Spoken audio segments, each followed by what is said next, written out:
Hello, Global Theater. My name is Jerry Fielka. Today is April 19, 2023. We want to thank Rob Grant and his amazing podcast, I'm Probably Wrong About Everything.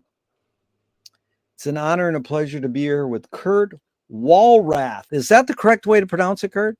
It's right. You got it. Where in the heck are you calling them in from? The Finger Lakes in upstate New York. First question is, what is the best thing for a human being? Yeah. You made me think about this a lot. But I think it changes depending on the human.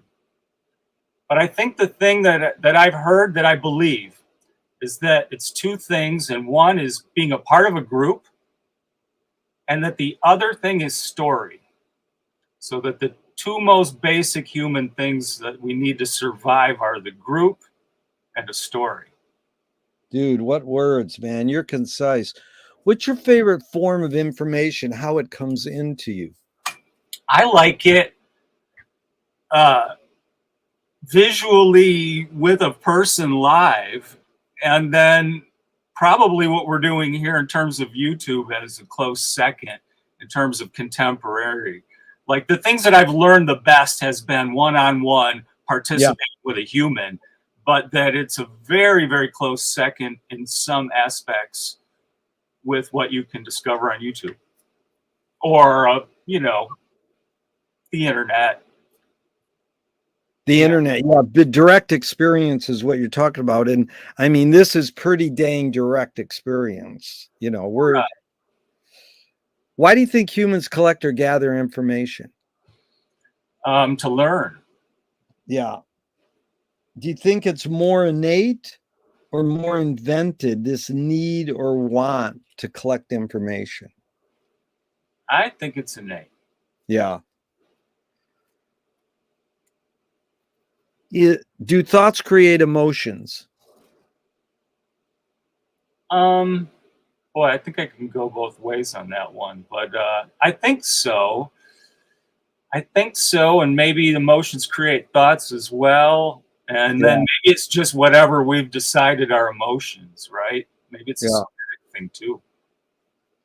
Yeah, this guy, he puts out Research Magazine, V Vale. I says, do thoughts create emotions? He goes, emotions create emotions.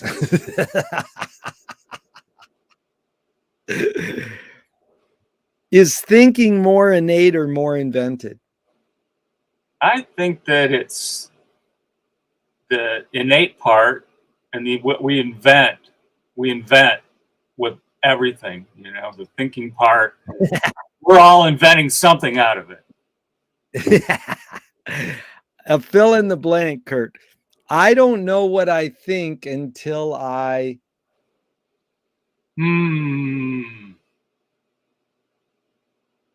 poop. That is good, dude. I've never had that answer. Can humans think without language? Pretty sure we're thinking right off the bat. Yeah. Yeah. In terms of language, this is something I'm curious if you've seen. Have you seen the thing now where people are using these buttons to teach animals to talk? Not real. I mean, I've sort of seen that Nim Chimpsky movie. I a little bit, but go ahead, explain it. Well, it's a hashtag fluent pet, or, that's probably the best one, but that's actually a company. But this woman who was a teacher of humans who were so disabled that they couldn't speak, and they were using these little buttons that you just tap, and they've got a sound recorded in it. So the button could be a word, and she was teaching people with these buttons. She got a dog, and she taught her dog.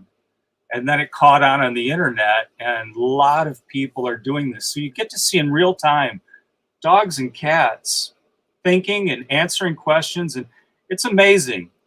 It's truly amazing. Some of these dogs, one in particular, talks about its dreams, and some of it's crazy stuff like dogs just asking for treats. But this thing about thinking in language, you know what I mean? And then there's so many languages, and I think it's interesting that It's something very, very new, and I think you'd find it interesting. It's Oh something yeah. I've been following for a few years. In the word after fluid, you said hashtag fluid what? No, not fluent, like being fluent in a language. Oh, fluent. And what's the Fluent word after? pets. Oh, fluent pets. I got it. Okay. Yeah, No, yeah. I'll check it out. I know what you're saying because, yeah, it's interesting. Can humans think without language? It's because Chomsky says a language is not just words, it's a culture, a tradition, a unification of community, a whole history that creates what a community is. So, what do you do when language doesn't work? When language breaks down, what do you do? I had this happen a lot when I was learning. I was trying to learn the kind of the highest level of what was happening in cooking when I was cooking. So I was going to France. I didn't speak French. I was going to trade shows where people were doing demonstrations and trying to communicate with people. But I was learning a lot, without any language, just by watching, like we were talking about before. So I guess I practiced the language more over time and got to, I got more fluent at speaking French. But there were still a lot of times where I was in situations where I couldn't conjure up the right words, but you just kind of get by. People figure it out. But you mean by gesture or by what would you use to communicate? I think gesture. I think, physically showing people, pointing. Yeah, But I mean, I've spent a lot of time where I didn't have that ability to talk about something deeply, but still felt like the experience of just going out to eat with somebody or spending time with them. Yeah. If we couldn't share the language on that deep level that you and I we could talk about, right? You can have the Phaedic communion. You can have this without sharing language. Would you agree to that? Phaedic communication. Right. Phaedic. Why do you have the book Phaedic Communion with Bob Dobbs? I have it on PDF, yes. Nice. But I'm talking about that whole thing from the whole subgenius kind of concept of this. I thought it was very interesting in some of your old videos when you guys were talking about that, and it being just small talk, small human things that you can share without language, just in the presence of somebody else. Yeah, water cooler talk. Sort of like, yeah, that's good. Your observations of humans in general, are we more thinking beings or more feeling beings? Yeah, I think they're just wrapped up. Yeah. I think that it's the odd people who are all one way or the other, and you know what I mean? Like we talk about people on the autism spectrum, perhaps, or psychopaths, all kinds of divergent. But most people are, it's 50-50 kind of. Yeah. Well, at least they're intertwined. Yeah. Yeah. These are two questions from Alan Turing, 1950s. Is thinking a function of the soul?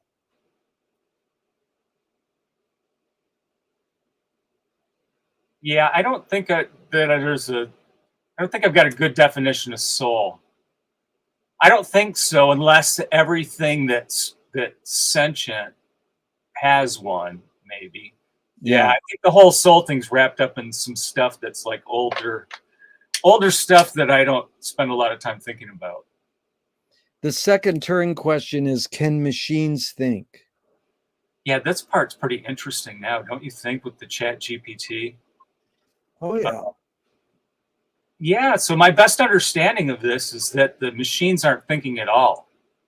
The machines are just coming up with the next best word. Or that they're, combining a whole bunch of stuff in the way that we might in a collage, but differently, in terms of these visual. I'm not impressed at all with maybe it depends on how much you paid the machine. Did you see the Zappa pictures that were look like necromancer into Zappa, and they were quite realistic? Somebody in one of the Zappa groups paid to get these these Chat GPT or one of those programs to do Zappa images, and they were pretty strong. But I'm seeing it in some of the news that I follow. All of a sudden, they're throwing in pictures that were done by artificial intelligence to illustrate their articles, and they're poor. They're what? They're poor. They're really poor. Yeah. But somebody else just won a big competition in photography with one of these images. Right. To try to trick the thing. And that image, I don't know, it was emotional. Yeah. You know, but who can say that? I don't think that the same image affects anybody the same way emotionally. So what might affect me emotionally, you might look at and just go, this is a bad pastiche. Yeah. Well put. Do you more pursue happiness or more pursue meaning? I think at this point in my life, it's trending towards happiness more than meaning, but still pretty meaning oriented. Yeah. Does the brain more detect consciousness or create consciousness? Like, is consciousness there bubbling away and we're detecting it, or are we more so creating it? It's an interesting question on Bicycle Day. Do you know why this is Bicycle Day? Today? No. You know what Bicycle Day is? Tell me, I don't. Okay, so in, I want to say 43, shortly after Hoffman discovered LSD, he decided to take a measured dose. And that dose, he did it on today in 1943, on April 19th. And he took 250 micrograms, which was the size of a strong 70s dose, about twice of what they tell me contemporary doses would be. But so Bicycle Day, and you talk about, are we picking up on consciousness? Have you ever had that kind of experience in your past where you picked up on consciousness under the influence of one of these entheogens, something like mushrooms or LSD? Did you ever have that experience yourself? Probably. I dabbled very lightly many years ago, but you're saying picked up on a collective consciousness, or picked up on what are you defining as consciousness, or what are you saying? I'm saying feeling like things that you would normally think weren't conscious, like a rock or a plant. Oh, okay. To feel as though now you're having that kind of communion in a way, or feeling as though that consciousness extends beyond your own, what's happening into yourself, into something larger. In beyond. Yeah, into larger. Yeah. So right now, at my age, it's the same kind of thing where I'm kind of like a long way from wanting to experiment with psychedelics like I was as a teenager in my 20s, say. But some of the substances that people are using right now, they all have this, they all see dwarves, like little elfin type people, and have very interesting, similar experiences. You're just hearing these reports of it across the spectrum. So it really seems as though there could be a dimension that people are unlocking under certain compounds. DMT is what I'm talking about this year. Ayahuasca, different. Got it. Yeah. Yeah. So there's a variety of experiences that you can hear about that you and I didn't have opportunities to indulge in at that period of time, right? Right. Going beyond in strange ways. And physics is talking about the fact that maybe that there's something else happening in terms of other dimensions. I don't know if you're familiar with, they talk about the 14 dimensions in physics. Some people are talking about that now. Eric Weinstein. So there's a possibility. It's kind of like what Frank was talking about when he was talking about taking things that are above and beyond what you can hear audibly, and when they come together, they have this opportunity to create something in the physical realm. And it sort of sounds interesting, like some of this way out physics that they're talking about. that the possibility of there being, you know, it starts to fall in with religion in a way, with people believing they're going someplace, right? Yeah. No, it's good what you said is in the Bob Marshall interview with Frank Zappa. He asked him about in LA Free Press in '69. Frank talked about Pauline Olivero's work with sound above the audible and below, creating a mass. You know, that you necessarily. So that was really good. We may get into that, but this is good what you said, because I'm curious, is what's faster, speed of light or speed of thought?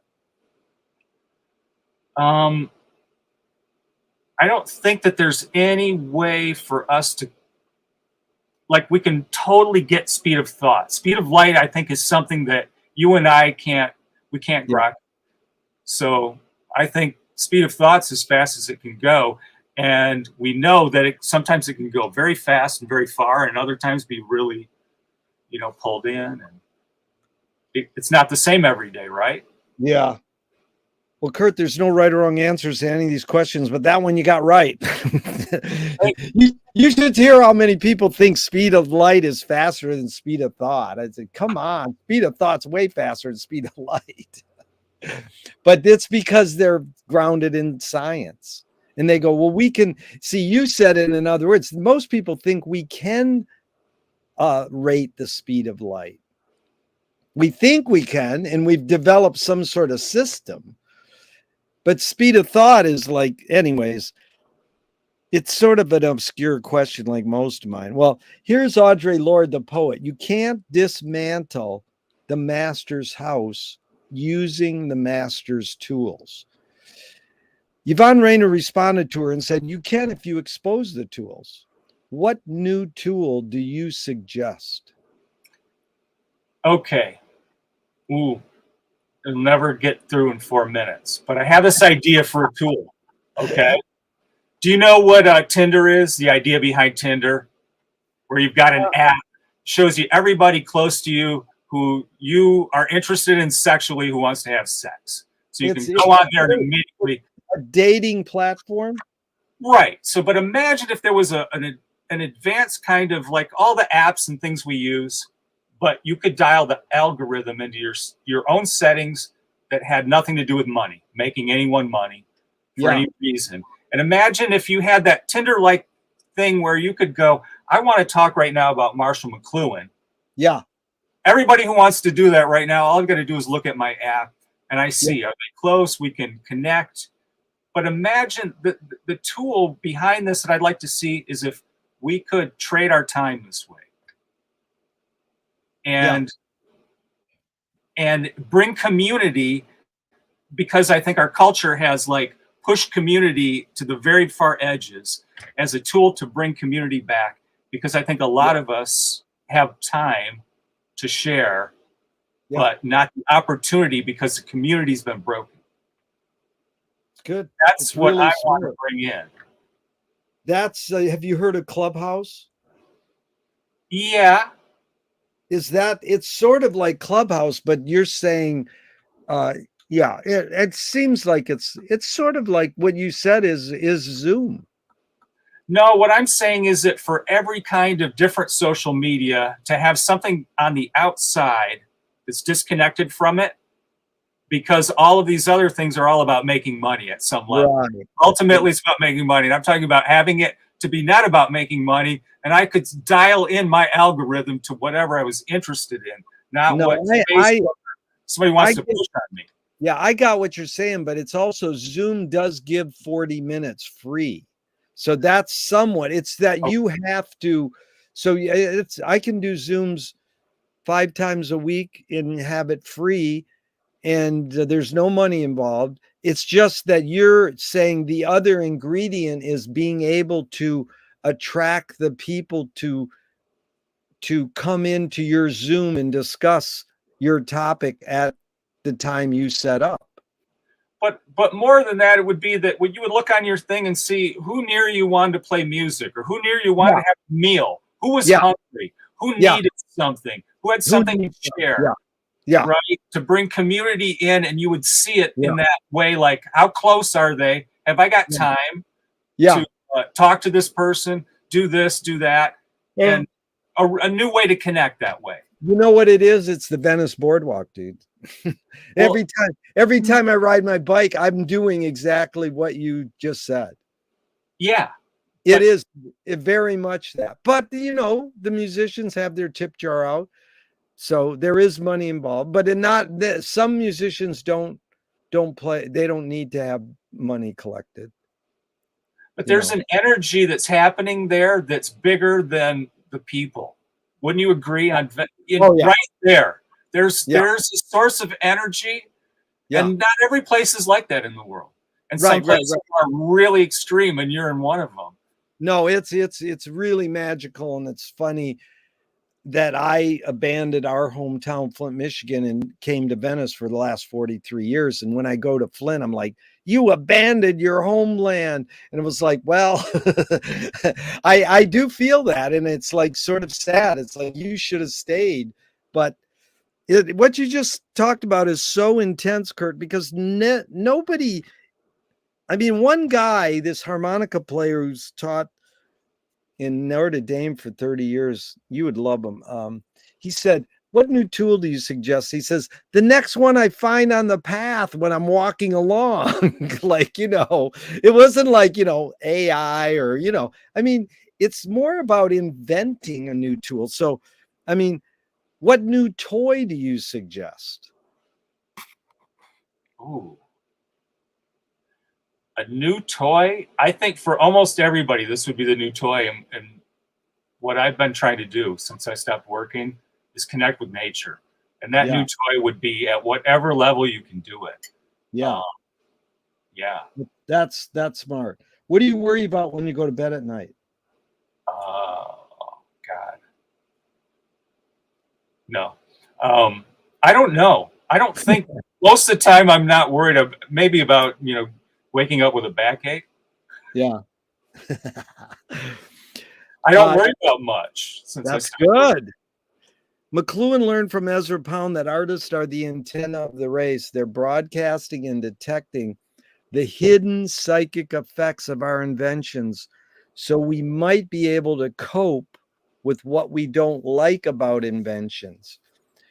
So I ask you, Kurt, the question McLuhan probed his whole career. Why do we ignore the hidden psychic effects of our inventions, even though the artists are broadcasting them to us?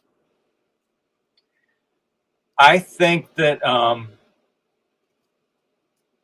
the person who said it best was David Lynch. Convenience. Yeah. Convenience is the reason, and that people are just really, we've got this, how they talk about discount rates, and we want whatever's convenient in the moment, and fast and easy. And I don't think that for most people, artists just can't speak loud enough to ever cross over that boundary. Really well put. Brief, and you're really articulate. Thank you so much, Kurt.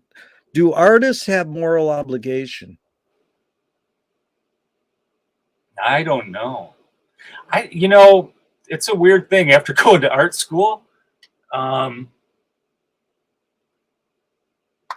My whole thing about artists, do they have a moral obligation? I think that the thing that I think that they didn't teach me at art school was that to do art, to really do what I consider art after going to art school and meeting a lot of artists and being a part of that whole thing, I think you need to be disconnected from money. It's just to be something where you're financed somehow. And it used to be that way, and I think it's still like that.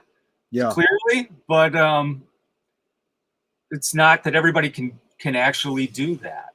And it can be, I don't know. I'm not certain, I guess. Yeah, it's that great line you hear.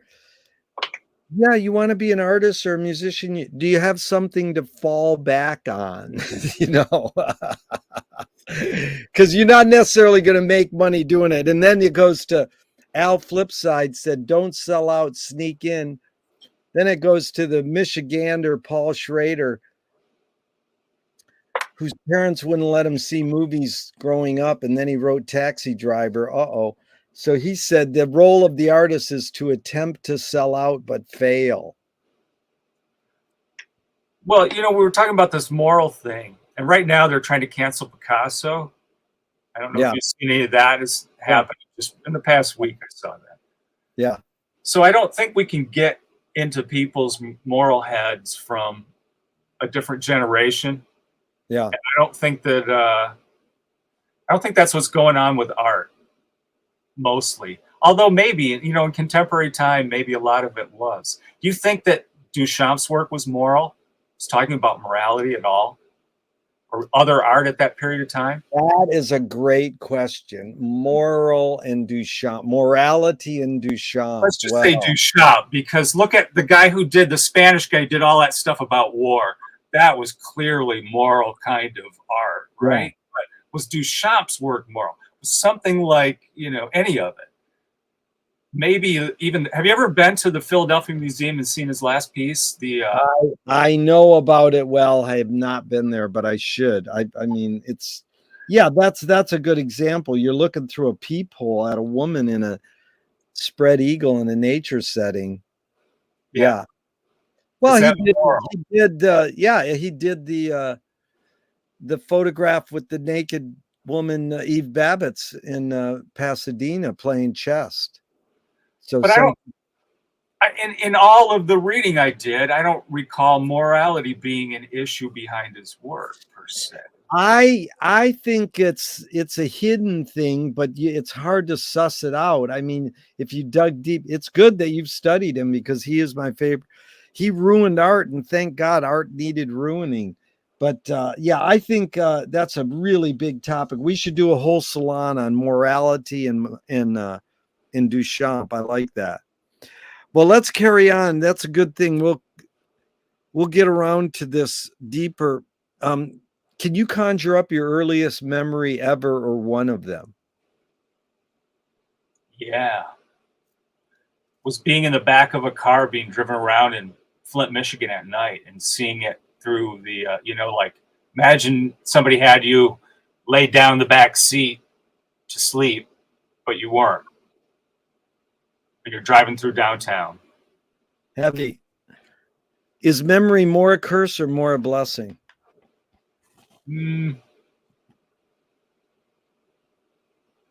I don't know. I don't think either. Tell me someone within your immediate family who had an impact on you, and then outside your immediate family, just briefly, kind of like a role model. And what specifically was that impact? Well, my mother taught me a lot before I went to school. She taught me how to read and write and write cursively before I went to kindergarten. And I had a cousin who, when I was 4, and my father had said I couldn't learn to play chess. He was always playing chess with one of his friends. And he said, no, you're too young. And my cousin taught me how to. And pretty easily, you know what I mean? I think in a couple of sessions to where I got the basic concept of it. And both of those things. And then I had an uncle married into the family uncle that when I got out of school and was looking for work, and it was 1980 in Flint, Michigan, and it was just like shops, forget about it. You couldn't get in. And he was well connected. And he got me a job, but the guy didn't just hire me. You know, I went and had an interview and then nothing happened. And my uncle said, oh, you got to keep trying to call, you know? And he taught me something about that experience and getting that job that really paid off later in life. Like, you know, I was a chef at Frank's favorite restaurant, Le Cirque in New York. Yeah. And I got that job through a persistence that I learned. I think it was a lesson. You know what I mean? I think it was the kind of thing where he could have just told his friend, will you give him a job, and he would do it. And I think they taught me a lesson instead, but I could be wrong. But the person outside of my family, somebody really important. Yeah. It was this woman, and I got into cooking I got into cooking with a vengeance back there in Flint, or in Grand Blanc, actually. Yeah. So this woman who sold fancy products from France, basically. She was a sales rep. She was from Las Vegas, Carol Nepfung. And she took me to France. She took me with a group of people to Paris the first time to a school there. And opened up some things that, you know, without that connection, I don't know that it ever would have happened. You know what I mean? Yeah. Just because of proximity to Flint, right? There wasn't a structure there in the early 80s for fine dining. So it was a very interesting thing. And yeah, she made a huge difference. Beautiful. Well put. Did your parents raise you a particular religion? No, no. And I saw Susie put up pictures for your birthday. Yeah. And I saw your religious upbringing. That was a part of the group of pictures she put up on Facebook. Okay. Yeah. But my parents divorced when I was really young, and my mom was Catholic, and she wasn't after that. And I didn't have any. I was really happy about it for a long time too. I was like grateful that I wasn't indoctrinated as a young child into some religion, or into any kind of really religious thought at that. And it happened much later, different period in my life. But yeah, for a long time, I was really happy that didn't happen like that. Kurt, do you pray?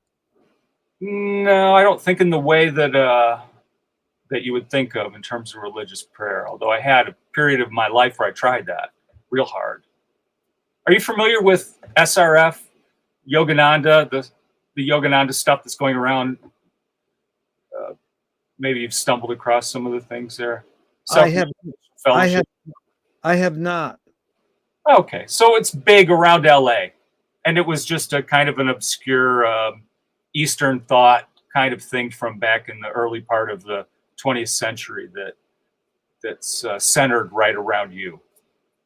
You mean on there's big temples all around LA. PCH and yes. Swami Beach, yes. Yeah, that's where Elvis meditated. Yeah, I've been there. Yeah. Yeah, Yogananda. Yeah, my friend's dad built that place. Yeah, that's heaven. Yeah. So, if God does exist, what would you like God to say to you after you die?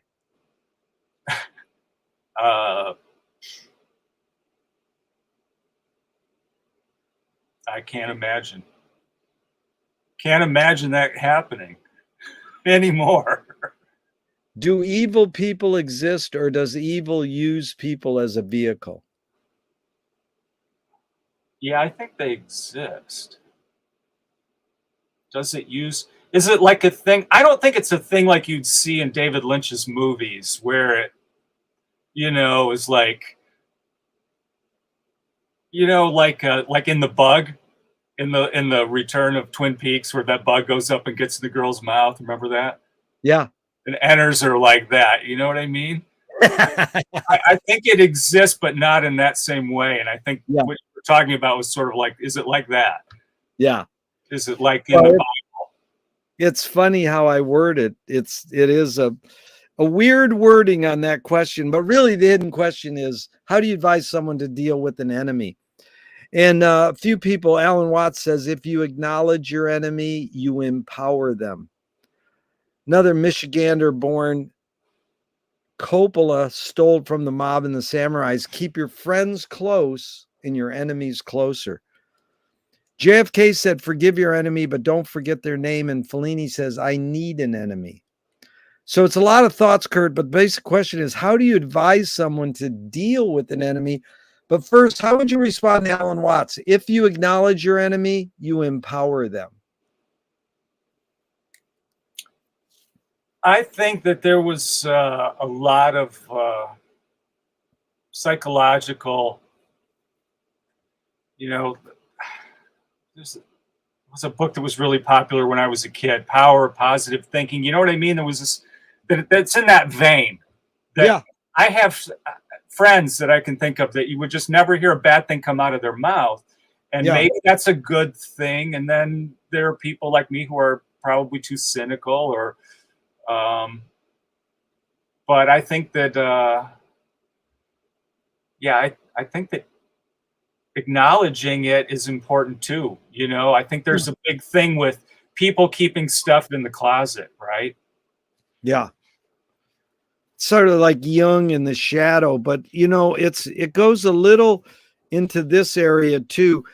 Nassim Taleb said games were created to give non-heroes the illusion of winning. In real life, we don't know who wins or loses, but you can tell who a hero is. When I read that to someone, they said, well, villains don't think they are bad. They want control. Heroes want freedom. And Gregory Bateson said, if the criminal gets caught, does he go, whoa, my criminal skills weren't up to snuff that day? Or does he go, I did something socially and morally wrong? So it's a lot of prompts, but the basic question is, does punishment work? Does punishment work? Gosh. Certainly. It certainly works in that you don't have to look any farther than like slavery to see that punishment works in terms of getting the results that they were looking for in slavery. It worked. But does it work in a positive way? Like we were talking about at the beginning, what's the best thing for humans? Man, punishment would be the last thing, right? I took a book. I needed a credit while I was at WedsDAY in, I don't know if it was history, it was literature credit. And the book was on the panopticon. Are you familiar with that? Yeah, a little. Go ahead. Tell me more. Old jail kind of sense that they built the jail in such a way that one person could stand and see what was going on in every cell and every part. And you would have this view into everything in the way that probably the internet is working right now to make money. Yeah. So punishment, I don't know. I can't think of anything that I got out of punishment that I'd look back in my life and say, oh, I got punished for X, Y, or Z. This really worked. Yeah. But this thing about like, do you have kids? No, I don't. No, I don't either. And I didn't on purpose. I was like really purposeful. I didn't want to have kids. I thought it was a great time that we were kind of shared a period of history where we grew up in a time where you felt that, you know, people were talking about, you know, we've got enough people, adopt. There's like a bunch of kids who need help, you know, and I didn't ever get to the point where I thought like, oh, I need to go help a child today in that way. But I thought it was important to not have kids because I think the important thing you're talking about this punishment would be that how would you properly help a human get to a point where they don't need punishment? Yeah. It's great. And I don't think you figured that out on your own. It's like you're either taught something like that or you're forever at the mercy of your culture. Yeah, who invented punishment? Is that a human invention? Like, what the heck? Because you know, it reminds me what you just said is cops with cameras. Okay. Yeah, right. You want to have a society where these people who are peace officers are acting humane to people because that's the humane thing to do, or they're acting humane because they're on camera. You want them to act humane because that's humane to do. But now it's like, oh, we'll catch you. Well, they won't. You can just angle the camera a different way or say the camera wasn't working then, you know. So and then they think, oh, well, this is a solution to the problem, you know. Well, I think that if we were to call punishment, like if I was to grab you before you fell over a waterfall as a child, I was your caregiver and stop you from drowning or something, that, you know, there might be some kind of maybe some place where punishment fits into that, into keeping. But as soon as you say, I'm only going to punish you to keep you safe, well then what? That's where we're at today, right? Yeah. And criminals, gosh, I don't think this is a useful category of for anything anymore. Yeah. But humanely, I don't think very many of us are treating people humanely. You're an interesting exception to that. And I think that part of where you're at, that Venice Beach thing, the movie that you did about the prequel movie with the lemons. Yeah, brother side of the wake. Brother side of the wake. Okay, so this is something where I think is really shows a bunch of humanity. I think that, you know, whatever this project is about that you're doing right now with me, in general, again, you know, it's an exploration of humanity in a way that very outside of anything our culture's up to. We're certainly not doing that in school. We're not doing it in college to speak of, maybe more so than in grade school, but yeah, I Pretty think that's dang, the part that's missing. yeah, well, pretty dang touching, Kurt, there to observe that. Yeah, it is very interesting that someone's paying attention. I appreciate your feedback there and feed forward, as McLuhan would say. So Joyce was a projectionist in Dublin about 100 years ago. He basically checked out. He said, "This is stupid. Why should I go inside a building and see a movie of a tree when I can go outside and see a real tree?" Years later, Faulkner said, "Sometimes the best fiction is more true than journalism." Why do we have to recreate things in order to get them? Why do we have to go to a theatrical play of people acting out life? Why don't we just live life? Well, I don't think. Do you think Joyce believed that? Do you think he would have written books if he really believed something like that? I don't think that. You know what I mean? I think a lot of this stuff, where certainly you. This is the thing I'd be interested to interview you about, is that you were close enough to Frank to know that he was saying all kinds of stuff in a provocative way. Yeah. That if you saw the video, you know he was being provocative. If somebody writes this down in an interview, you just don't have any kind of clue. And you might not even have a clue that he's being provocative in the video, but sometimes he was putting on his eyebrows and you knew.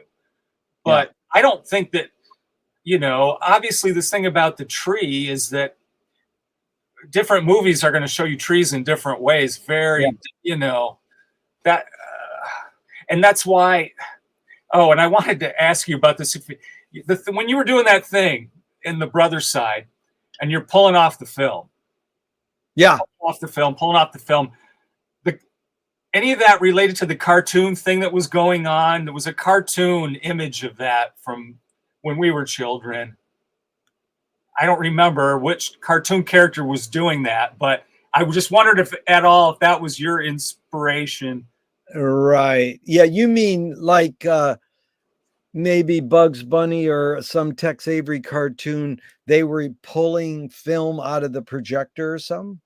Yeah, exactly. Like pulling it off as though like it wasn't conscious, but of course it is. It's deeply ingrained in me. Yeah. I think with Frank writing on, or Frank was doing some illustration on film. You were familiar with that, right? Yeah. His early work, right? Yeah. And you were doing that in the beginning of that. You were I do that in Bro Side. We draw on the celluloid. It's a camberless film. Yeah. Yeah. And I just, you know, I love that part of, it was just something that I fooled around with. I didn't understand the connection, but it was something I was doing with slides. We were big on slides at the time that I went to art school. So yeah. Taking slides of everything, and I was putting slides together as though they were film. Yeah. And moving things kind of in the way that Bruce Bickford did, but didn't have anything really. I wasn't thinking about that when I was doing it, but later it turned out to be something similar. When I saw it, I just wondered if you made that connection with the cartoon. I didn't make that connection, but I appreciate you do. That's what is important to me about art, is that it can live on by the user. That once someone makes something, it's no longer theirs. The user is the content. So you can apply that. And if you can tell the maker, this is what I saw, did it happen? You're like Michael Silverblatt in The Bookworm. He's so well read. He talks to all the great writers of the world and they go, "Did you mean this?" And they go, "Whoa, that's I like that you saw that, because I didn't really consciously might have meant that or felt that, but you saw something deeper, that hidden psychic effect that probably is resonating, you know." So yeah, it's important what you're saying to me. But that humanity that, I don't think you're there's such a big conversation that I hear today about the homeless problem in California. Okay. Yeah. And I haven't been to Venice Beach in 8 years, but I don't think you're the kind of person who's out there looking to get rid of a homeless person, right? No, I'm not. You're someone who's celebrating people for their humanity and it's a public park. Yeah. It's a public park. Why are you kicking these people out of a public park? Come on. That's like mine. That's like building bus stop benches with bumps in them so winos can't sleep on them. Who invented this bump thing? That's the whole thing with a bus bench, so someone can sleep in the middle of the night, not on the floor. So then some guy came along and says, put a bump in the middle of the bench so people can't sleep on this. Well, they can just put enough cardboard. It's like stupid. Yeah, I am not for getting rid of homeless people. I'm saying let them be. And if you don't like it and it's an eyesore, then go live somewhere else.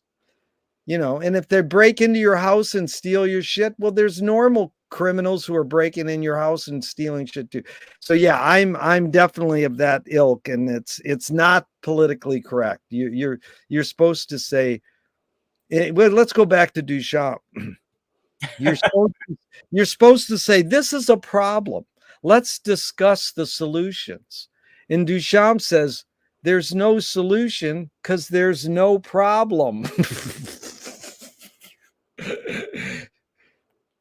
Well, it was I understand the place where people are coming from. When I moved to New York City, something happened, and I had homeless people. I had people sleeping in the vestibule where I lived.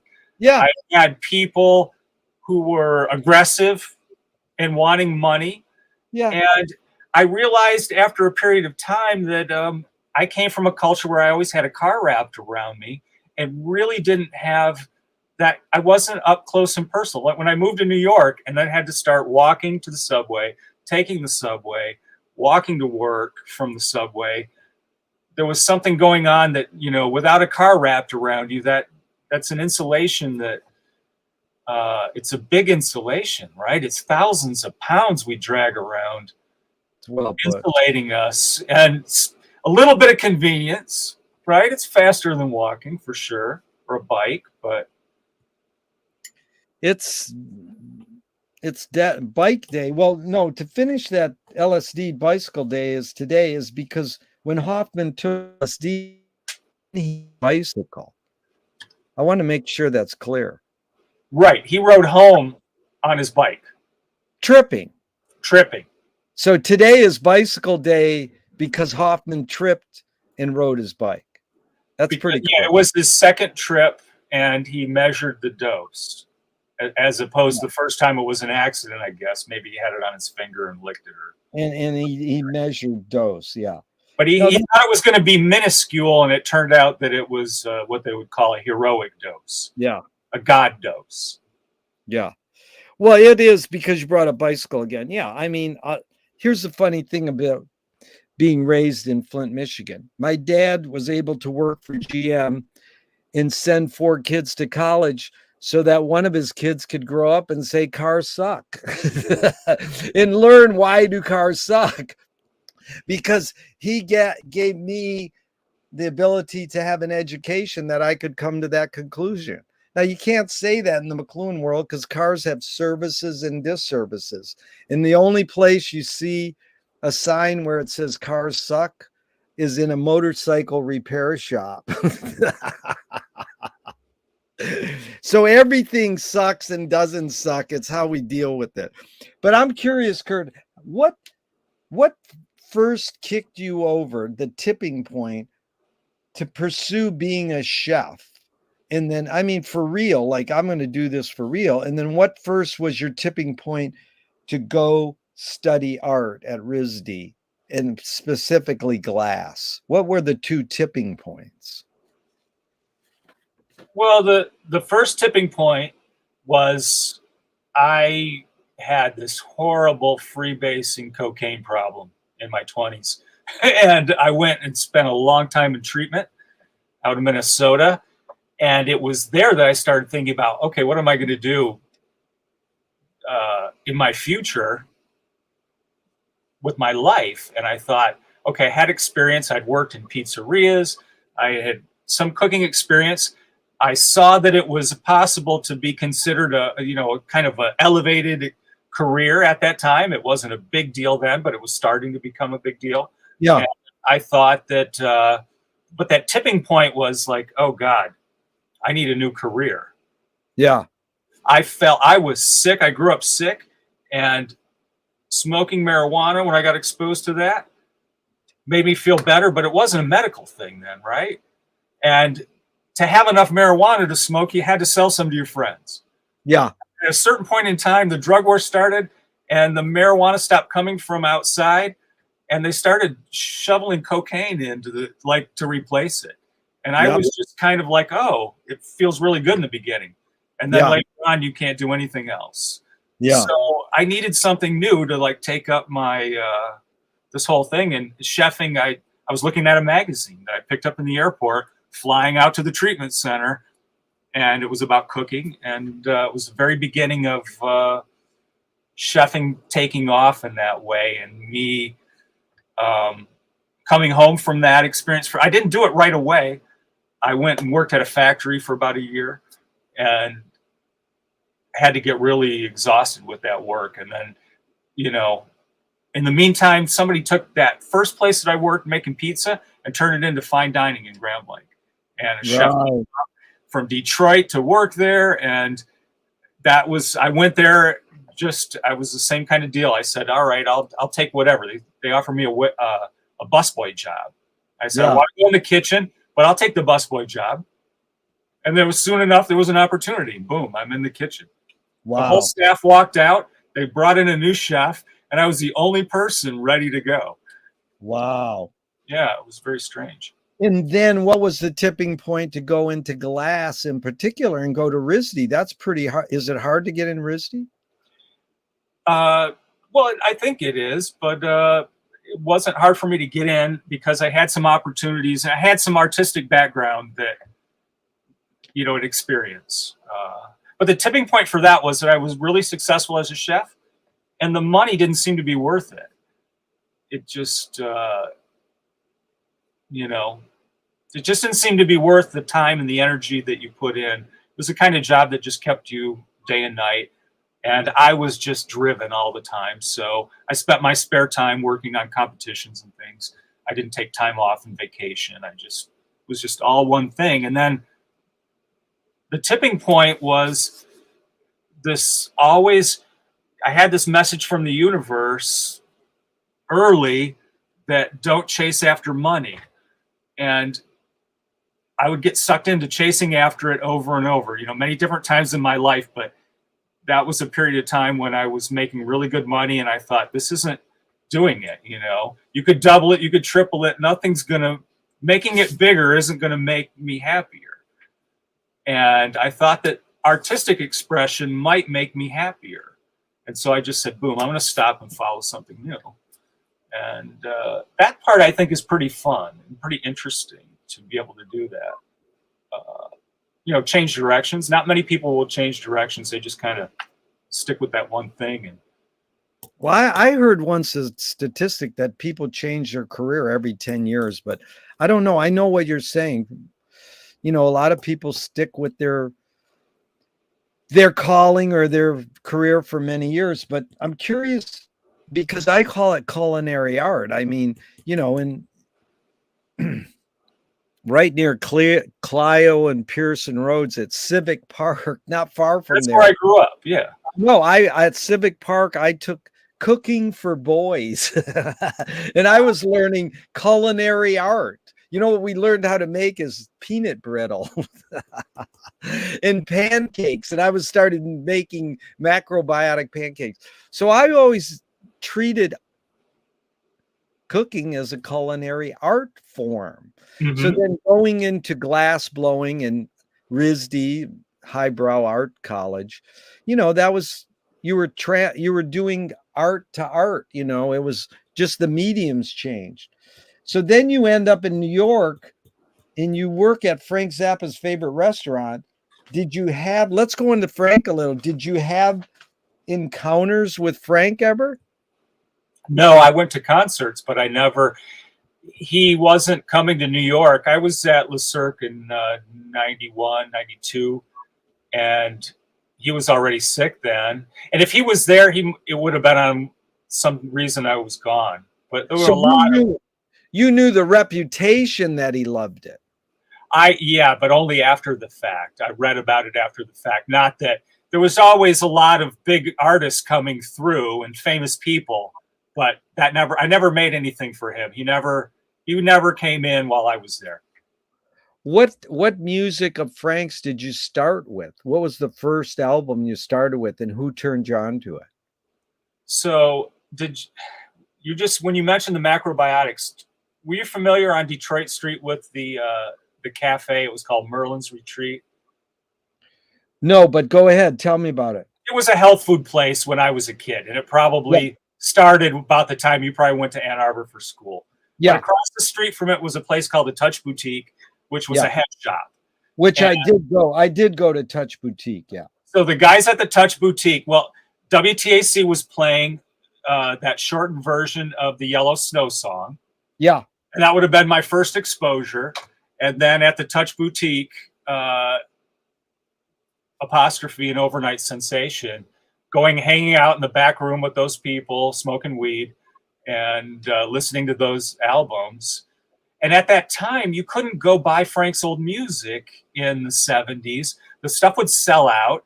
And it wasn't until I graduated high school and I had this Latina's Pizzeria. I was working in there with this guy, Ty, and he had a collection of Zappa albums. And after Saturday nights, we'd go back to his house and he let me make cassettes. But these were things that you just couldn't go and get your hands on, those albums. It was really was a difficult thing at that time. And did you see Frank ever play in Flint? Because he played the Flint IMA. Yeah, I didn't see him in Flint. The first time I saw him was in 77 in Detroit. And I saw, all of his tours after that. What's the attraction to Frank in particular? I mean, do you have a genre of music that you like, all types, and you just focused in on him? Or what's your musical, what music had an impact on you? Yeah, when I was a real little kid, my father, he had 2 big reel-to-reels stacked, and he would turn it on to obscure jazz things and record all night. And then he'd go back through and he'd make mix down tapes, compilations of jazz music from the 60s like that. And that was always going whenever I was at his house. So I think I was exposed to syncopated music and odd time signatures. And I think the thing that I found out that interests me the most about Frank is the cowbell that was used that Ralph Humphrey played. He had 5. But in particular, I used to think it was the vibes and the marimba and that type of percussion. But in particular, it's all the different timbre that he would use. He was using instruments that were very evocative that was, I think, common when we were kids. And that I heard from my family's music. My mother was always listening to Motown kind of stuff. My father was listening to this jazz. And then I heard, got that a little bit of exposure to Frank and got to go see that concert. And that just changed everything. Wow. Yeah. Well, Copeland says the 4 elements or ingredients of music are melody, harmony, rhythm, and tone color. So it's funny, you said timbre, which is what tone color is. So I know that's something that attracted you to gravitating towards Zappa's music. But how do you think he integrates melody, harmony, and rhythm? Because it sounds like you tend to want to break down Frank's music, not just as a fun listening experience, but because we found a commonality in watching these tutorials on YouTube about his music. Mm-hmm. How did Frank integrate not just melody, harmony, and rhythm, but also tone color? Yeah. Yeah, I think that that's just the thing I'm starting to sort of get a handle on. A big part of it is helpful are with these videos, but also getting to the point where I can finally read music and look at the examples. Are you familiar with the guy who's got a site, zapanalysis.com? It's pretty interesting. Yeah. Yeah, so before I got to that point of starting to understand it in this experiential way with looking at the music, trying to plunk at it on an instrument, I think the way it interested me was the fact that he was changing the speed of things by what they call the nested tuplets and by the modulation of time signatures. So Yeah. his music was speeding up, slowing down. There were parts of it that were going so fast that it would be really, really hard to differentiate what was going on. And the fact that at that particular part of my listening point, let's say my teenage years, when I started to buy music and record things and listen to that more than I was going to listen to the radio, right? So with Frank, there was something going on that I just didn't have going on anywhere else. There was something to keep my mind active in a way. And it became really important when I started doing that kind of work that was just mindless, like making pizzas all day long or washing dishes or these machine shops I worked in where some of them you would do, 20, 30 things a minute, just over and over, repetitive, all day long.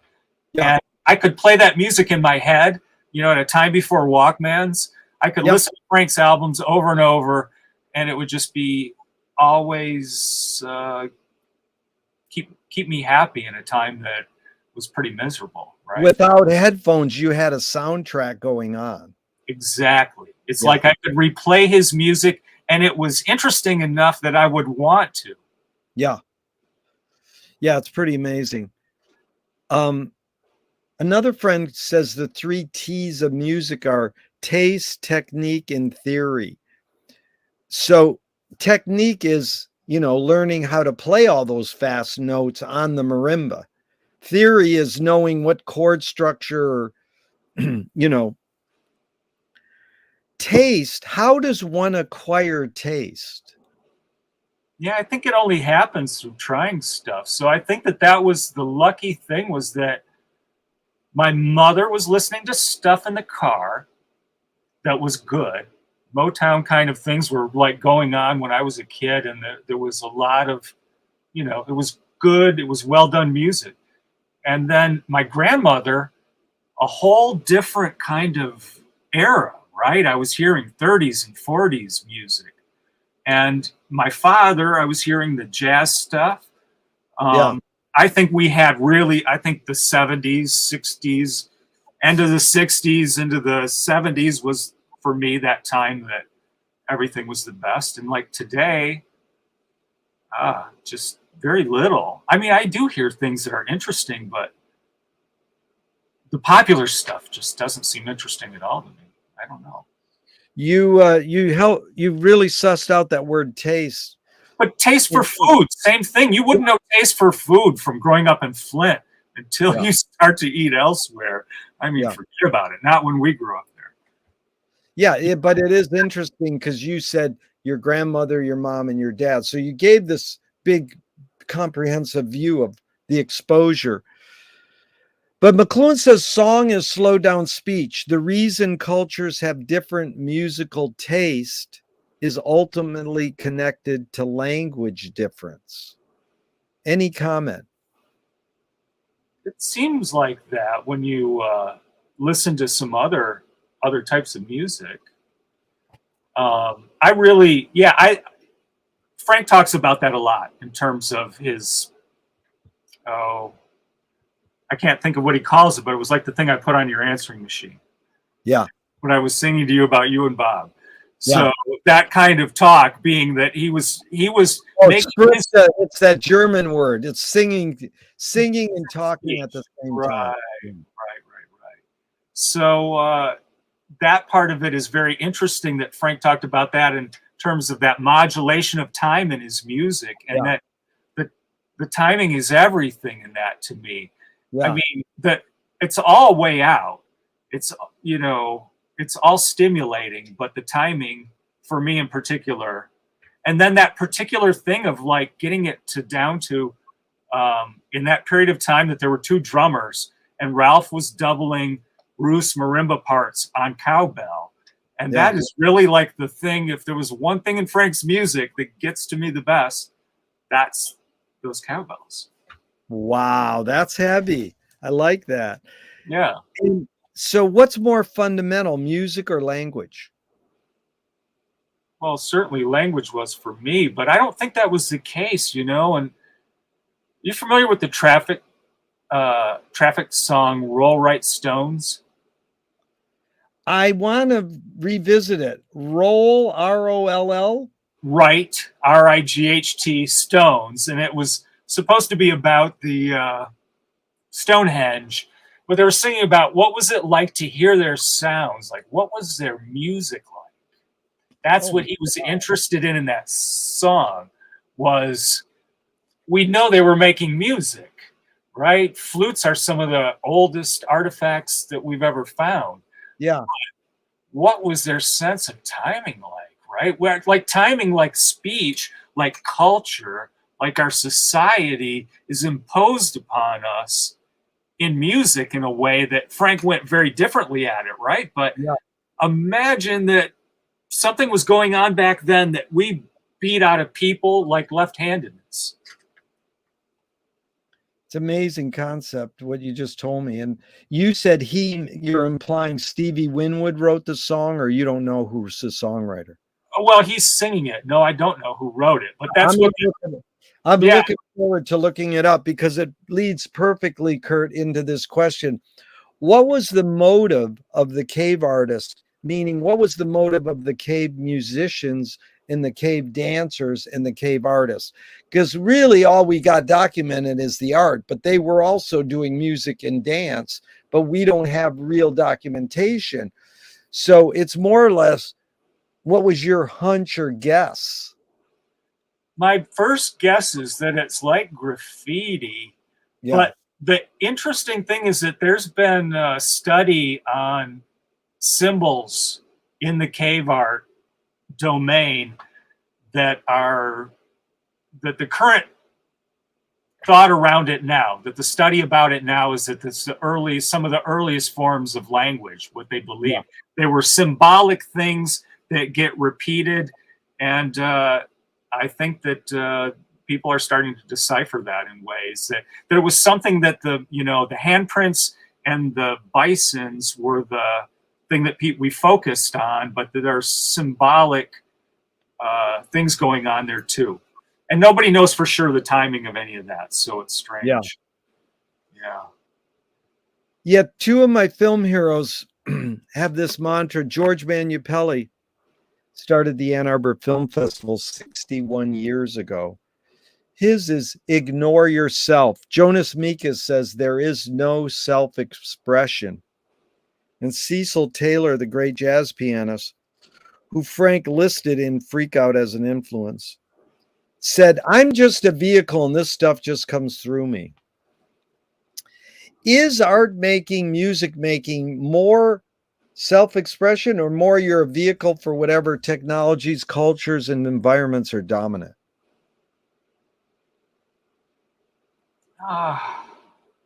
Yeah, I think that they're mixed up there too. And that, art school, in the particular, the department that I went through, the department head and the instructors in there were very conceptually oriented, So you talk about Duchamp, and they were like off in that extreme, where I was coming at it, where I was looking at it more like all the beautiful stuff. Yeah. And the things that were utilitarian. Yeah. where they were really pushing a conceptual kind of thing, like to not even make things in glass, right? To burn things up with glass and talk about that. Yeah. So I think that there's just this whole spectrum. You know what I mean? For me, there were times when it felt like things were happening, like when people talk about getting in the groove, right? But then there was this other thing. There's something right here. This is a piece of glass I made at a time where I couldn't control what was going on. So the form and the shape of it is just really unusual and random. And it's one of my favorite things as compared to things that would be really, more symmetrical. Something symmetrical like that. Nice. That's good that you showed both of those, Kurt. Those are your pieces. Because I got to tell you, one of my favorite WedsDAY grads, it's the only art college I haven't, well, one of the only art colleges I haven't lectured at, and I really want to sometime. But Martin Mole was a graduate. Yeah. He was a graduate of WedsDAY, and his final art project was on the toilet paper in the bathroom of the art museum. You had to go into a stall and pull out the toilet paper to see his art. So highly influenced by Zappa, by the way. But the real question about this being a vehicle or self-expression is, can art making be egoless? I would have to say that that's probably the case in certain cultures, right? I don't think so for a WedsDAY grad. I mean, you know what I'm saying? I don't think that contemporaneously. But again, it could all be a romantic idea on my part as well. But I like that, romanticizing, because that's like, you know what NYU stands for? Now you're unemployed. Is there anything WedsDAY stands for that's funny? Instead of Rhode Island School of Design, have there been any others like anyways, if you ever hear one, tell me. So no, I heard that. What's more important, conviction or compromise?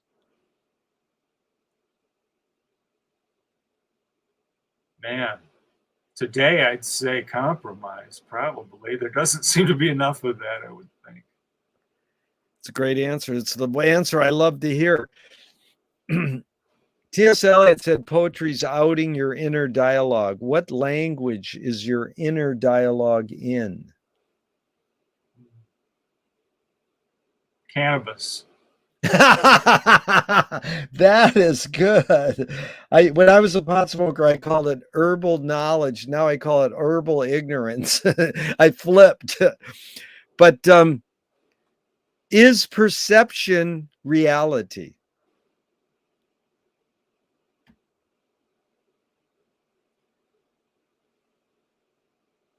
Sure. McLuhan probed Finnegan's Wake by James Joyce, saying artists dream awake. So, we all have this commonality. We create these scenarios in the middle of the night. And it's not to sound elitist, but artists also dream while they're awake. Have dreams played a role in your creative process?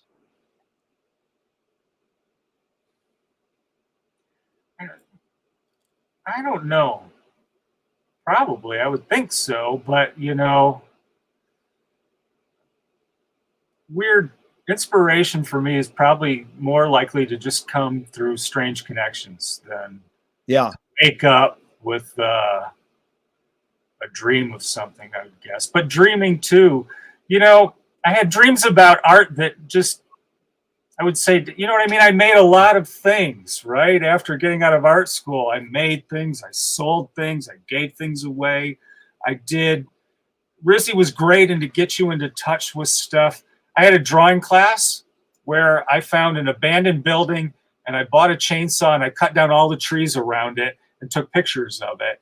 And my drawing teacher loved that. And to me, I said, this is about erasing, because you couldn't really see the building. It was a building I saw taking a train ride.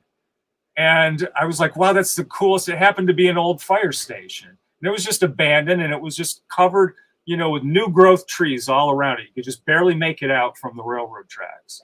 So like that kind of stuff, you had to have this kind of, you know, you have to be around a certain thing to even get ideas like that, right? But the ideas, I think, they're coming at us through our culture in ways, I think, primarily. I think that could have, you know, so who knows with those cave people? I think that really strikes me like graffiti. Yeah. Oh, yeah. No, it's really important what you just said, because there's a famous artist, I think, I don't know who it is.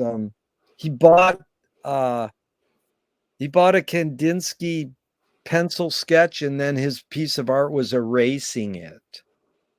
So it's like doing it, or you know, McLuhan's line is good too. Is the Balinese have no word for art; they do everything as well as they can. So it's like, you know, you literally took a chainsaw and cut down trees as a piece of art. Yeah, yeah. Yeah. Somebody in the same class, this is just very interesting. Somebody who was of mixed race ate white paint, excreted it, and did a painting with that. And it showed it in the same class. Nice.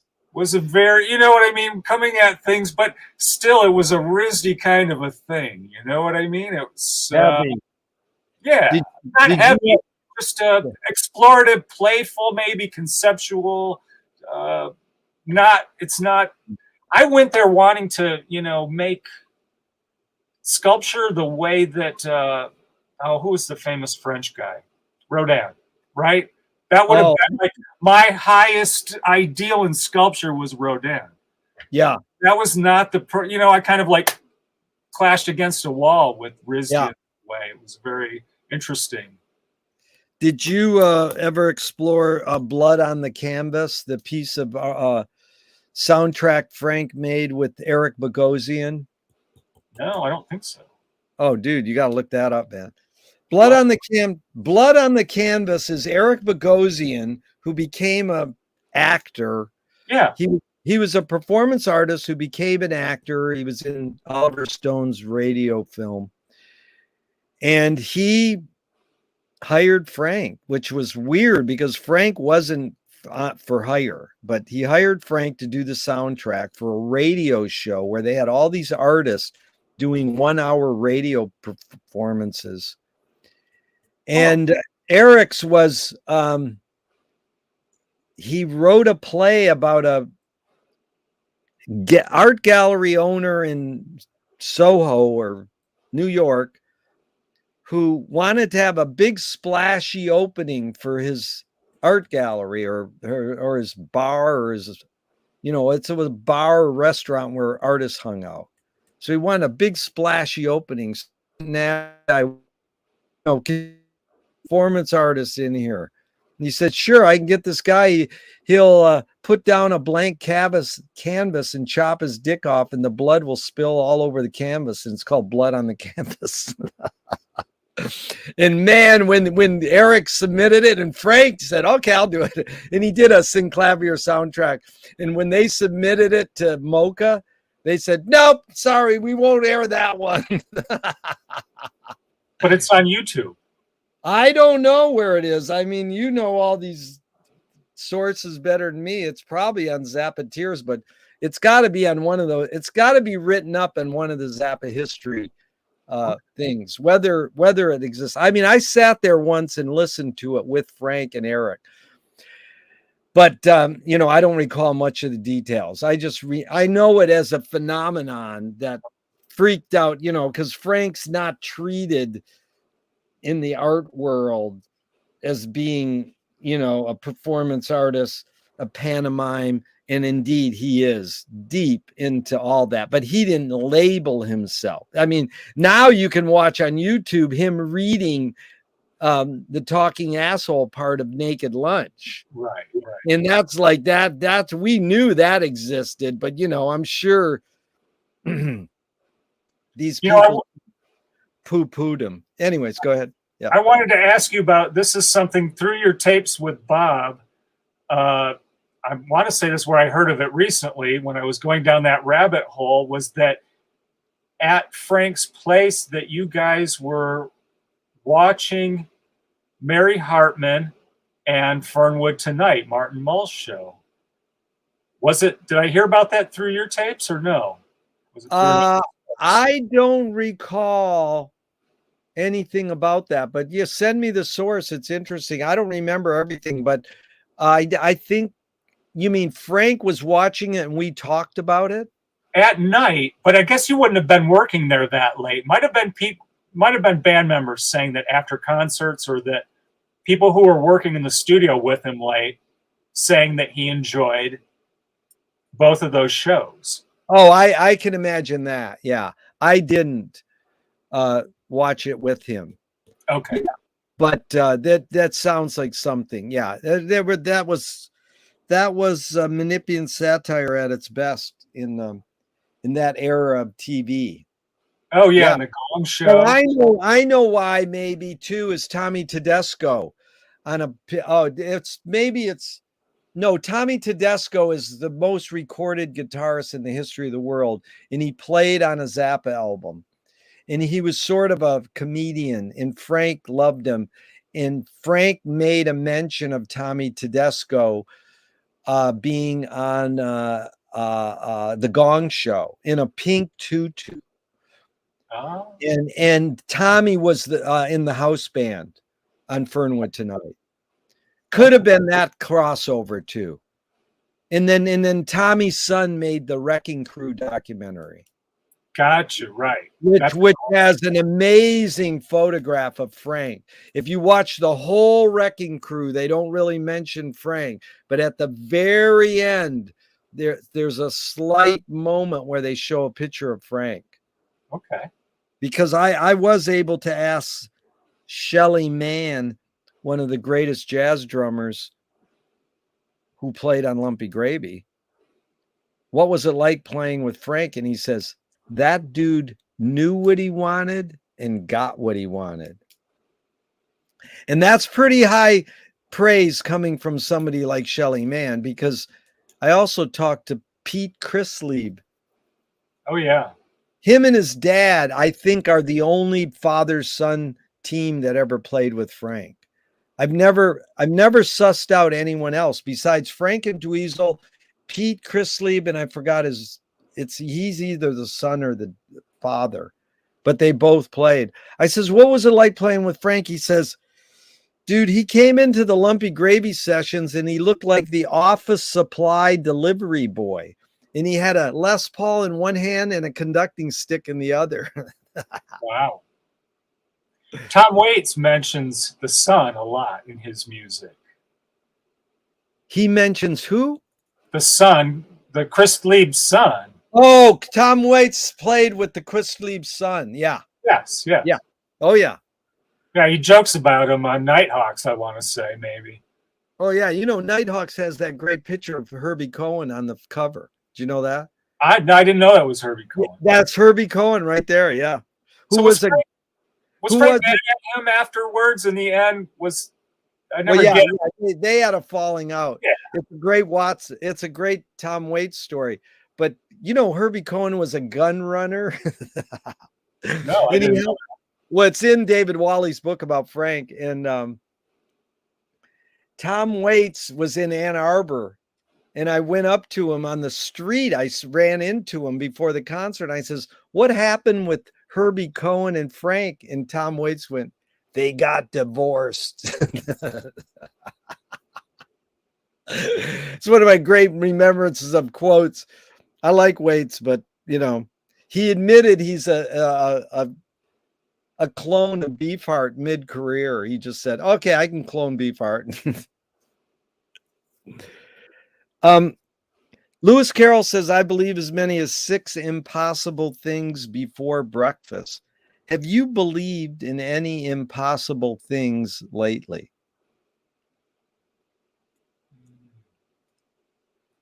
Probably. Not on purpose. That's a good, yeah.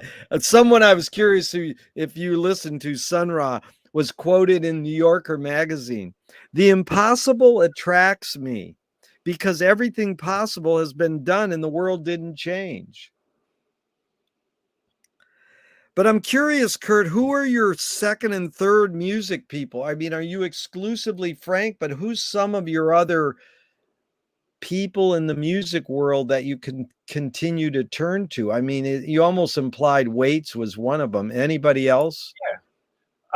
Steely Dan would probably be number 2, right? And then Donald Fagen's solo music, kind of lumping that in with the same thing. It was one of the few things that really holds me over and over after no matter how many listenings, right? Pretty good. So you went Zappa, Steely Dan. You know the Steely Dan Frank story? There's 2 of them. No, tell me. Well, I know the one about Ruth that he mentions it in one of his recordings because Ruth was playing Steely Dan all the time. So he sings Ricky, a little bit of Ricky Don't Lose That Number on the volume number 2 of the You Can't Do That on Stage Anymore. Oh, Frank mocks Steely Dan because Ruth played them all the time. And he mentions it in some interviews as well, that he thinks that they're pretty cool, but that Ruth thinks that they're an 11 and she's got their cassette screwed into her brain constantly. So that was while they were touring, he said that. See, you're truly enlightening me. I want to know all this. The 2 Steely Dan stories I know is Frank, and I don't know where this is. The problem with the Zappa world is that all the audio interviews with Frank are not transcribed on YouTube. Like, what the heck is wrong there? These kids can just write a program and fucking do it. Why hasn't that happened? Because that site that has every printed interview with Zappa ever is amazing. Yes. So if you ever find this anywhere, let me know. It's Frank said Steely Dan opened for Frank, and they said, we have to play the music like it is on our albums. Don't you? And Frank went, no, I don't. Have you ever heard that? No, I heard it, but maybe I heard it from you or. Yeah. It's probably from me. I don't know, because sometimes I wonder. It's a weird world because I thought Frank said, I'm a failure, but not a miserable failure. And then I put it in my book and I couldn't find it where he said it. But I could find Steve Vai saying, Frank would probably say, I'm a failure, but not a miserable failure. Then the book came out. Then I'm watching a CBS News interview with Frank from San Diego, and he says it. So see, I heard it, memorized it in my mind, but didn't remember the source and had no idea that, these things turn around. So sometimes the other one is Steely Dan was being interviewed for some big hotshot thing, and they had the press in front of them, press conference, and either Donald or Walter said, who was the first Zappa drummer, or something like, who was the first Zappa drummer after Jimmy Carl Black, or something. It's some question, and the answer was Billy Mundy. Oh. So that was funny because they're saying that something about Frank. Some attraction. Well, like all these press guys are there to interview Steely Dan, and then Steely Dan asks them a question about Zappa. That's funny. I think the writing that's associated with Steely Dan, the fake letters and the different things that they did are very interesting. Oh yeah. Very interesting. It's one thing. I have a bias. People who called up on the Zappa hotline for many years, answering the phone with. I called you on there. Yeah, like you, great people, taught me a lot about my life and everything. They would either Weather Report or Steely Dan after Frank. Oh, really? And then maybe Rush. So it's usually like Weather Report, Steely Dan, and Rush. You know. Okay. Tell me one major element, Kurt, of your Kurtness, your creativeness, your output, who you are, that's remained the same, and one major element that's changed. More so in your creativeness, you know. You're still making music, I'm sure you're still a culinary artist. I mean, what you said you had for breakfast is pretty sophisticated. So in regards of all your creativeness, one major element that stayed the same and one major element that's changed. Okay, that's easy. So that thing that stayed the same, and the breakfast just shows it, is that I'm doing it to make myself happy, right? Yeah. So the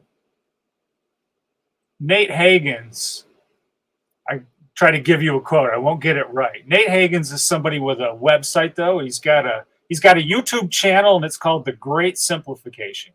And Yeah. I can't. If you're interested in the world, it's a great place to learn a lot of interesting things. So he says that what we do is we trade today.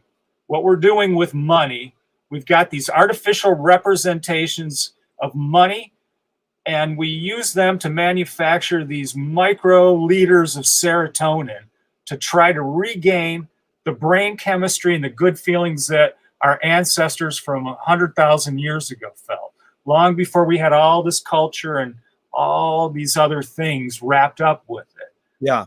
Okay. So this, so what was the question again? Yeah. What of your creativeness has stayed Okay. the same? You said to make yourself happy. Yeah. Make me happy, right? Or like, so the food, I'm creating food that I really enjoy. I love Asian food. So Yeah. right now that I have the time and I live close enough to a town with great Asian markets and I can get everything. And YouTube has got actual authentic Asian people cooking, teaching me how to get Right. flavors in a way that when I first got interested in this, man, it was impossible to find. You couldn't find books. You know what I mean? You could find bastardized versions. So that part of it has stayed the same. The part that's different right now is that it's no longer got this fundamental element of trying to make money with my creative output. I'm no longer concerned with figuring out how to make some money from it. And that changed everything about how I spend my time and what's important to me and what's valuable. So my question for you is, what is the price of time? That is good. I need new questions. What is the price? I would say it's we got about 20. If you can go over 90 minutes, we got about 30 more minutes because I've got an appointment in 35 minutes. So can you go another 30 minutes? That's the price of time. I can go forever. Yes. Yeah. Well, we can do a part 2 because this has been fun. But I want to go back to this. I want to hook up with Nate Hagens, send me his his YouTube channel. And in your creativeness, saying what's remained same to make yourself happy. Where did you get that sensibility? From the way your mom and dad raised you or on your own? This sort of knowledge that that's a cool thing to do to make yourself happy.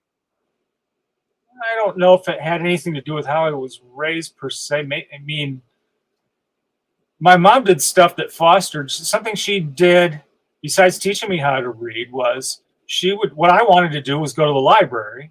Yeah. We know how important this was to Frank. It was a different thing for me, but she would take me to the library, drop me off after she got home from work, pick me up right when they were closing. And here's a good thing. You're going to understand what this is, right? If I say to you, I came out of there with 2 or 3 Hamity sacks full of books. There you go. About, don't you? Hamity. You know, he became a movie producer. One of No, the Hammondy boys. I've met him. He came to Susie's show.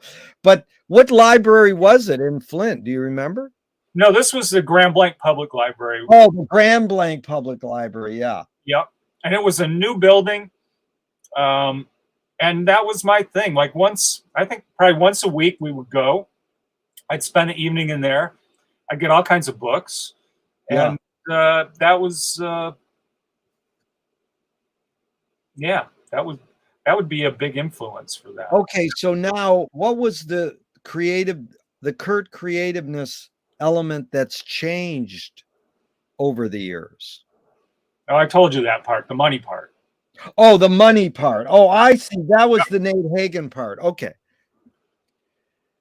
But the thing about the, you know, we're looking for dopamine or serotonin or something. We're doing things to make ourselves feel better. There's a bunch of different ways to do it. So I found at this stage in my life that, returning to nature, and that the important thing being that, that the best things in life are free. Yeah. And that in many cases, these are things we're talking about, especially if we're talking about spending time with somebody, like you can't even buy, right? We have a facsimile of this maybe with,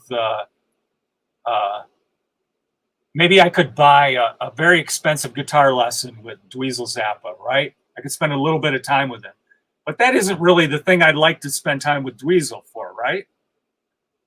Yeah. It's not the same thing. It's this thing about the best things in life are free. I just feel like it's just really true, and that it took a culture to convince me otherwise. Got you. But you mean just to be literal here, you mean you would pay for a lesson to learn from Dweezil, but you would like to just sit around and talk to him about Frank? Is that what you mean? Right. I've gone to his boot camp, right? And it's one of the best and most giving things I want to say about Dweezil is that he would take his time and bring his band to this place, a music place, and people would come and spend the weekend or whatever amount of time. And they were all teaching. Oh, just truly some of the most valuable time I've ever spent in my life were at those events. Yeah. But the thing about appreciating watching birds, what I do is I talk to birds. Yeah. I walk around and try to imitate their calls. And I have birds here that come back every year where I live. I live on a very kind of remote place. Yeah. And have experiences where it's a form of companionship with some of the nature here in a way that it was something that no one ever taught me in our culture was possible, right? Yeah. And that there's an appreciation that is very fleeting, as the natural world is just kind of falling apart. Yeah. No, it's pretty heavy, Kurt, what you said, because I like this thing about saying the best things in life are free, because my favorite bumper sticker I ever read was in LA. It's the worst things in life are free. So it really resonates with this interval that Frank taught me, is that how do you embrace contradiction? And so that's like him saying, nothing is what I want. So it's my favorite line to get people to repeat. Frank Zappa said, nothing is what I want. Well, he was saying it as a mockery of Zen, but indeed he was a Roman Catholic who never escaped his Roman Catholicism. It's a big part of him, but he did study Zen. So he was sort of mocking himself, saying nothing is what I want, because he's not the kind of guy who made music to make money. He just got lucky and his music made money, so he kept making music. It's very unusual, his timing. And I mean, the fact that he was like working in making the greeting cards. And you think about like somebody, are you familiar with Bukowski and what he was doing? Totally. Yeah. So, I mean, you can just sort of see if Frank didn't get in that one band, that maybe his life would have looked like Bukowski, right? Yeah, that's Just funny. an amazing piece of luck that, how could... Yeah, I talked to Andy Hollahan.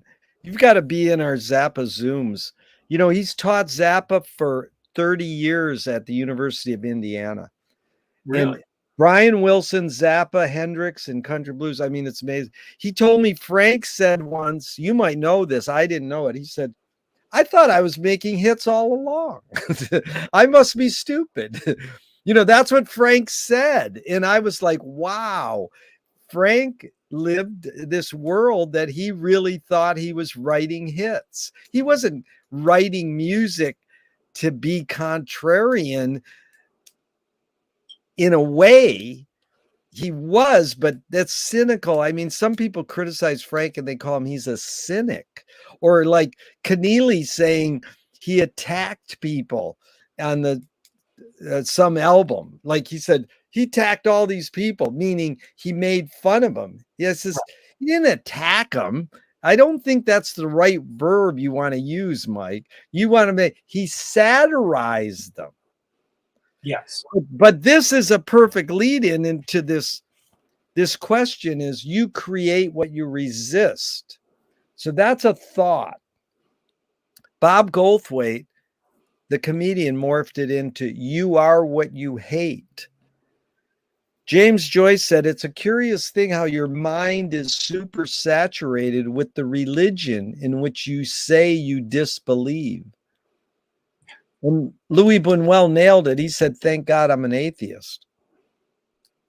So I'm curious your thoughts on this line. Not you, Kurt, create what you resist. It's more like one creates what one resists. Any thoughts on that line? Yeah, I think it's like the thing like that you get frustrated with in others, things that piss you off. They're the things about yourself. You find out that, oh wait, this is what's going on inside with me. I think it's that kind of a thing. Yeah. You mean like if you point at someone and say you're stingy, you're really pointing the finger at yourself saying I'm stingy, but I don't want to admit it or whatever like that. Excuse me. So yeah. What you resist persists. Did you see that clip that if you contributed to that last Zappa documentary, they sent you this clip of Frank singing in the studio and he flubs a line and then he laughs. And the engineer said, I didn't get that. And he goes, I laugh for one time a year and you didn't get it? These Hollywood engineers. Well, I guess God didn't want it to be recorded. That's Frank's actually says that. Right. I think that part of the culture comes through, even though it wasn't beat into me with a ruler in a Catholic school, that still it's so much of a part that you'll appeal to God at times without it being conscious. Yeah. And pray, or however that might occur, even if you don't have training in it specifically. Well, actually, Harold Bloom says it best. He says, do you believe in God? And he says, my wife is an atheist. I'm not an atheist. My attitude towards Yahweh is that I don't like him and I don't trust him and I wish he'd go away, but I know he won't because he's built into the language. Yeah. I mean, Jesus, Mary, and Joseph. I mean, Frank sings stuff. I was a Catholic altar boy. Dominus vobiscum ecum spiritu tuo. You can eat my sleazy pancake just for saintly Alfonso. I was like, hey, I said half that line when I was an altar boy. Mm-hmm.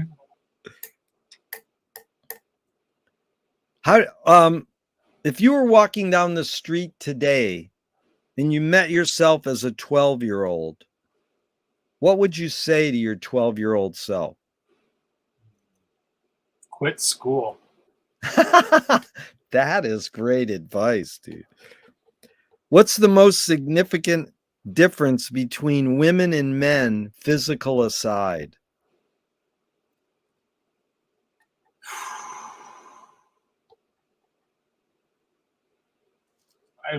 Physical aside, I think that they're more compassionate, and I think that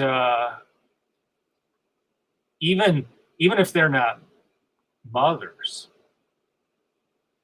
I just think women are more compassionate. Yeah. Yeah.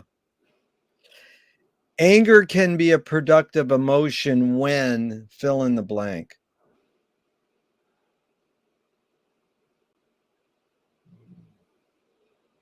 Be productive when, I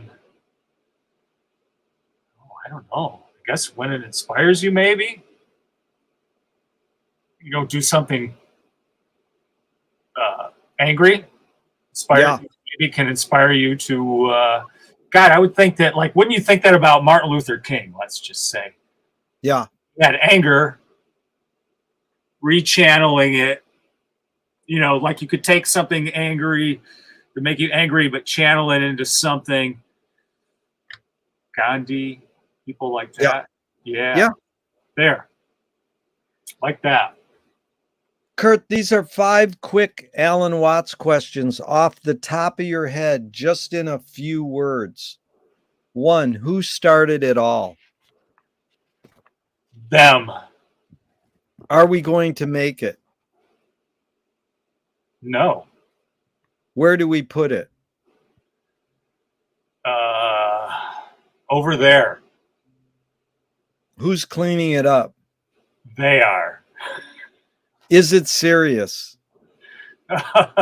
Yeah. It's serious. Which way should toilet paper come off the roll, over or under? Over. If a publisher was to release your autobiography off the top of your head, what would the title be?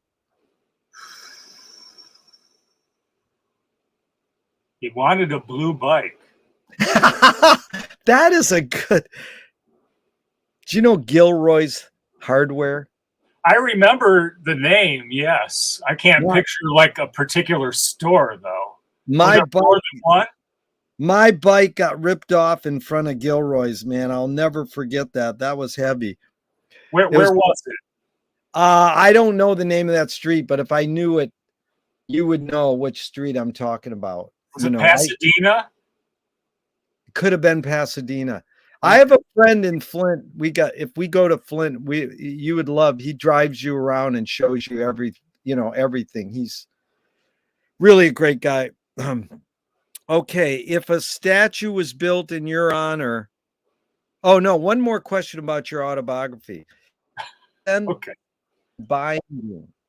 What smell would it be? The binding? The binding of your autobiography, they want to scent the glue. What smell would it be? OG Kush.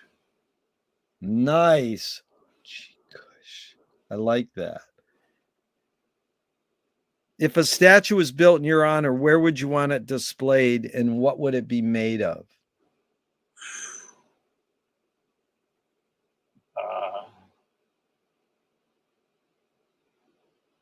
Man, I don't know.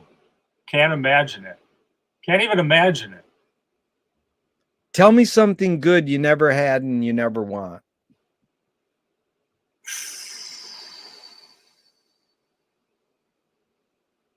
Children. If you were in a vat of vomit up to your neck and someone threw a bag of shit at your face, what would you do?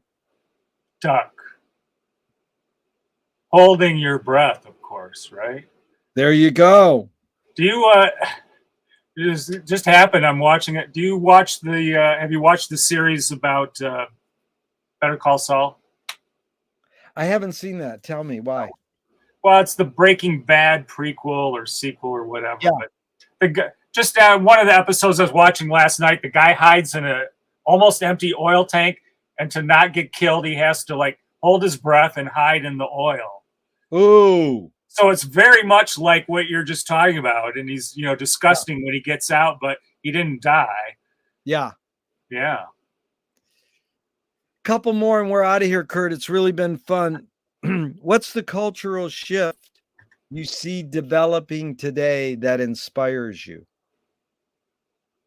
Well, I'd have to say that the children or young people in general seem to be more open-minded than what I think the culture is trying to ram down their throats. So I'm thinking maybe they're not buying it in the same way, or it's not, they're not driving as much. There's a lot of stuff that is changing that. Yeah. No, that's a good. Thornton Wilder said in 1928, art is confession. Art is the secret told, but art is not only the desire to tell one's secret, it's the desire to tell it and hide it at the same time. You've laid your cards on the table for over 90 minutes. I'm not insinuating you haven't already answered this. What's it really all about for you? Alfie. That is a good answer. Okay, give me another answer though, Kurt. I know you got another one in you. What's it really all about for you?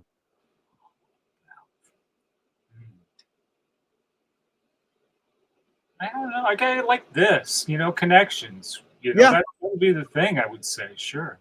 That's good. Connections. Yeah. What gives you the most optimism? Springtime,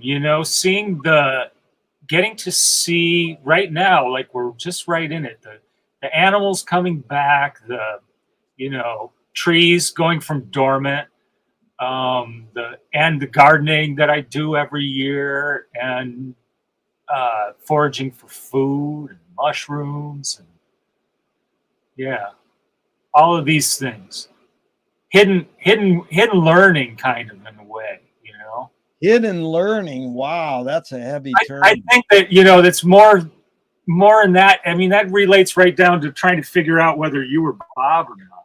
In those videos, are you aware of all the videos that he has of you, of the two of you, or videos that you took? Yeah, and audio and stuff. And I really see how you look right now in the videos you're doing, and how he looked in the mid-90s when I thought that maybe it could be you, and you were talking to Jerry, trying to convince people that you weren't Jerry, in the way that you might try to convince someone that you were a different Bob, not a Marshall, but a Dobbs. Or did he take on Marshall as well from his given name, or his? I would have to imagine. He's sort of like you. He's known as Theodore Bickel says, he's known by many names. Exactly. Yeah. Exactly. I like that. Chunky, Reverend Stank, the whole bit. Okay, so it's fun because, Kurt, the first question is, what's the best thing for a human being? Wilhelm Reich said the best thing for a human being is another human being.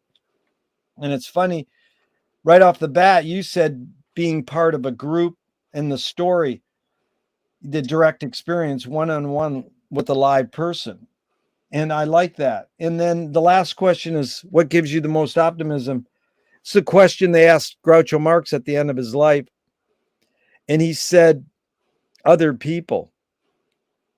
So it's sure been fun spending this time with another person. Boy, I can't wait to communicate more with you, Kurt. This has really been fun and enlightening. Thank you so much. Thank you, Jerry. From one Flintoid to another. What do they call that? Flintstones. Meet the Flintstones. I will hit the end broadcast button, but I hope this never ends, Kurt, and we can keep talking forever and ever. All right. Bye-bye, Jerry. Thank you.